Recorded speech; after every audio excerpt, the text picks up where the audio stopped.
To come so far, only to fail. Next up is Hodir's hard mode. I could say that this cache is rare. Honestly, I had to think long and hard about where I stuck this boss, because believe it or not, despite being no different in the fight, his hard mode gave us some pretty big trouble.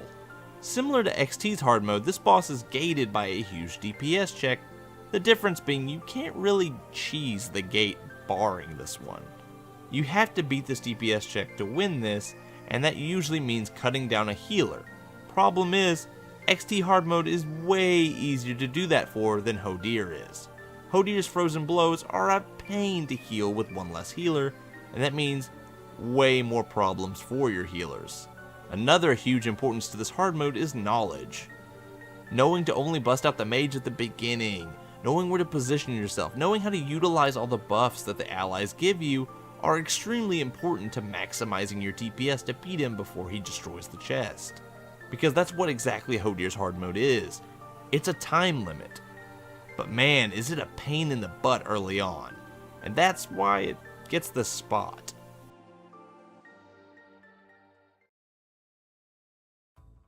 You fiend! You are not my beloved! Begone!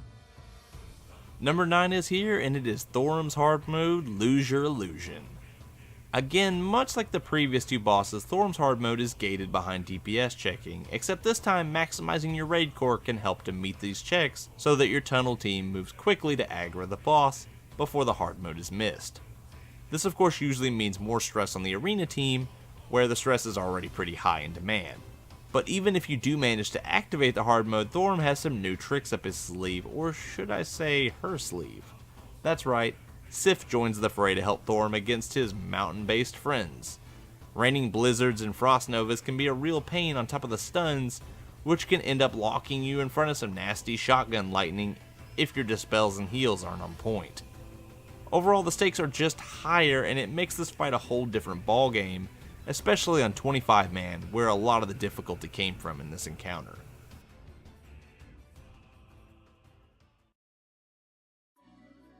You will not defeat the Assembly of Iron so easily, invaders! Up next is Assembly of Iron's hard mode, I Choose You Steelbreaker. I mentioned before that this boss is all about choosing your own difficulty. Well, in hard mode there's only one difficulty, and that's hard. I mean, sure, you could pick the first two's order to help ease your mind, but you're just lying to yourself because once Steelbreaker's activated, it's a whole different animal of a fight. Steelbreaker at full power is a monster DPS check that punishes on a massive scale if you don't meet the requirements he sets out. He starts by buffing your tank with a huge DPS buff, which is always nice. Too bad your tank's gonna blow up in a minute and die. Oh, and Steelbreaker heals a butt ton when this happens, meaning ideally you want to kill him in less than a minute from the tank getting the buff. This isn't always possible, however, even with Bloodlust, so 2 tanks might be needed as well as a battle res to keep the momentum going. Plus there's a ton of AoE damage that has to be healed now, and the fight can be very, very challenging on your healers. We personally used a rather unique cheese for this boss. We had our first hunter misdirect to our second one, who tanked this boss with his face, and was able to get the buff with a pain suppression.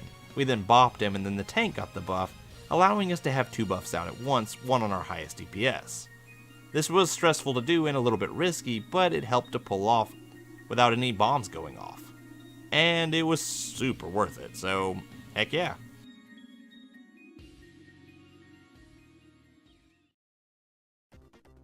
Now comes the true test!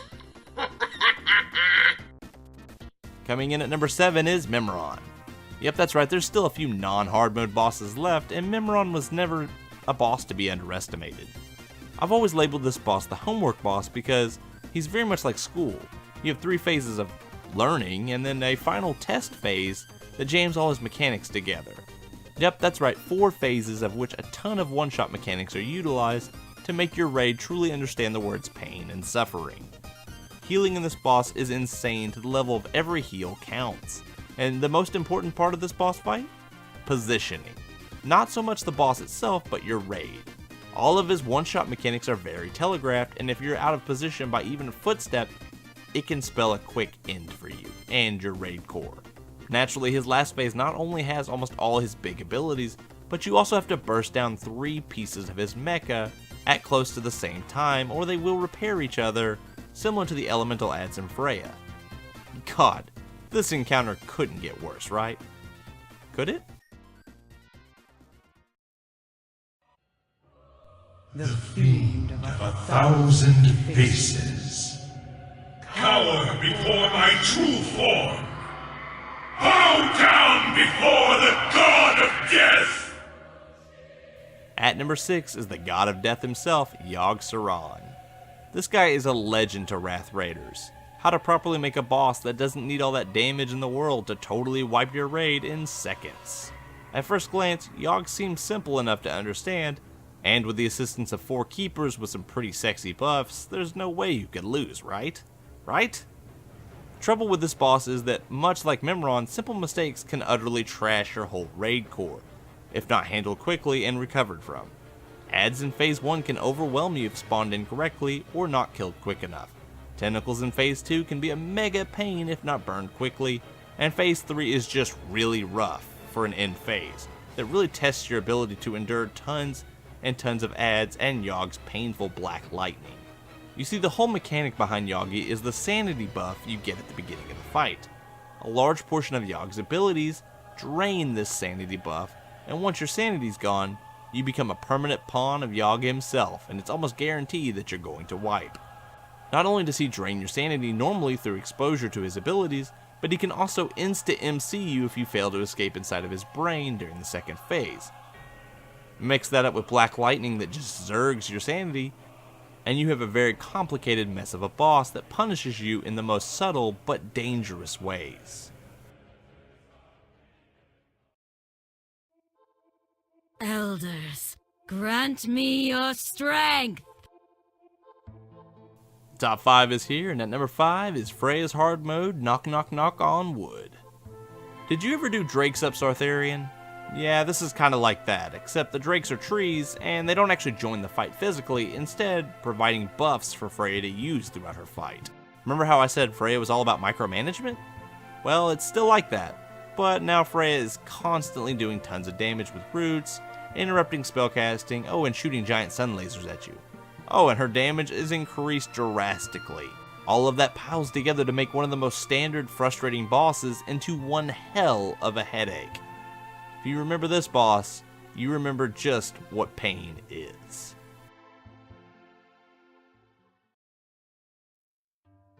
I am unstoppable! Coming in at number 4 is General Vezax hard mode. I love the smell of Saronite in the morning. General Vezax is already a whopping pain because every little mistake can lead to a quick demise. But it's the aspect of healers not being able to easily regenerate mana that makes General a true testament to a healer's skills. Yeah, well, now you can't regenerate mana at all. Have fun! That's right, Vezax hard mode requires your core not destroy any of the floating Saronite vapors that would normally break and provide mana regen. Not to mention now you have to wait till all the vapors spawn to fight another add that joins the fray, causing even more pressure on tanks. But also, he's constantly increasing shadow damage you take to the raid until he dies. Shadow damage? Yep, that's right, Shadow Crash now one-shots you from this phase onwards until General Vezax is down.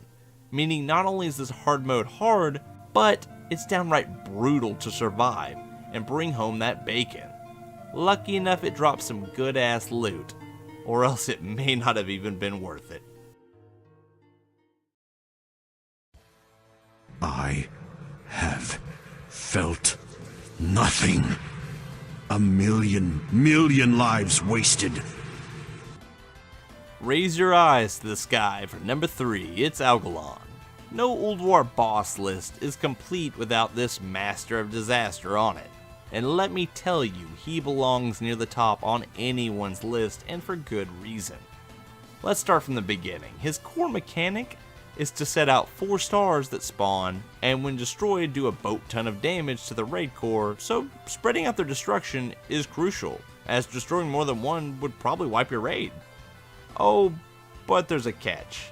The stars naturally die over time, meaning that you have to be quick to destroy them, or 2 will naturally die, wiping your raid. Still gets worse.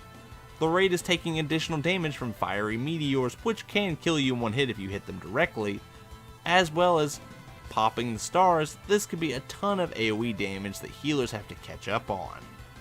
Oh, and your tank is also taking a ton of main hand and offhand damage directly from the boss. So much that almost no boss in this expansion hits as hard as he does on 25-man, even in ICC gear. With all that damage being dealt out, it's up to your raid core to communicate the status of the raid's health so that the range can pop the stars. Pop too many stars too fast and the healers fall behind, which leads to a wipe. But don't kill them fast enough and you get a double star collapse, spelling the end of your raid. There's also a Shadow Realm that must be entered to avoid a channeling big hit spell he does called Big Bang. Catches, if you're all inside the portals, he wipes the raid, meaning you have to leave someone out to soak the damage. Oh, and he stacks a debuff on the tanks that has to be swapped before 5 stacks, or your tanks are forcibly dropped into the Void Realm, and then Algalon threat dumps all over your DPS, killing them, which can be terrible early on. And I guess the final thing I should mention is that you only have an hour to kill this boss before he despawns until next week. Yikes.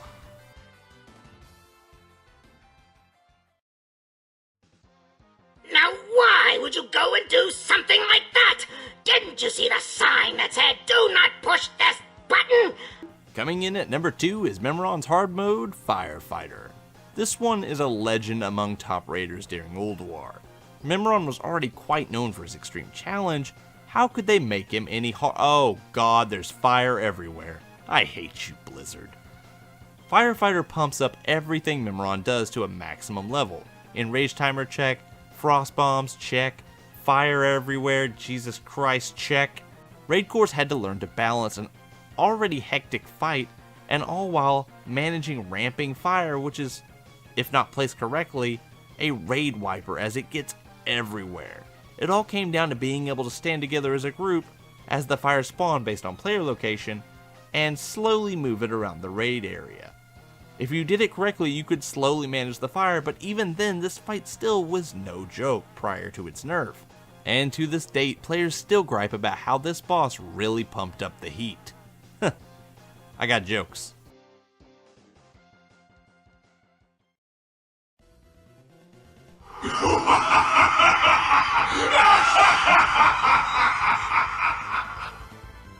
There can only be one number 1, and of course you all probably saw this coming.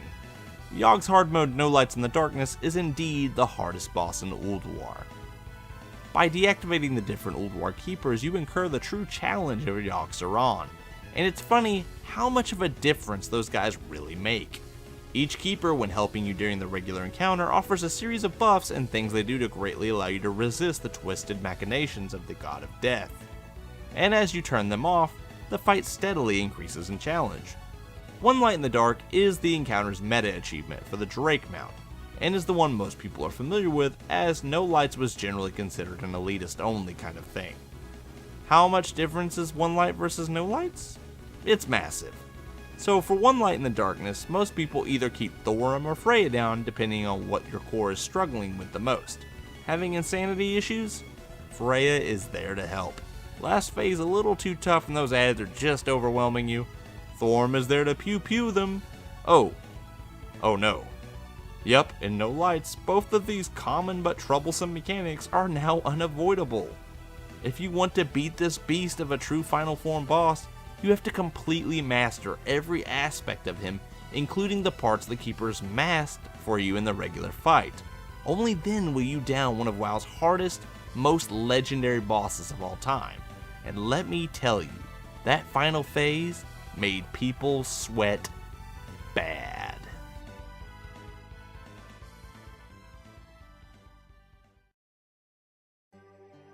Well, that's all for my rankings. I do hope you enjoyed the list. Naturally, I mentioned it earlier, but we may not have the same experiences with Ulduar, so tell me in the comments what exactly you had done differently with your list. I'm always down to debate. Oh, and don't forget to subscribe for more Blizzard gaming content. I'm Captain Potato, and I'll see you guys next time, next video.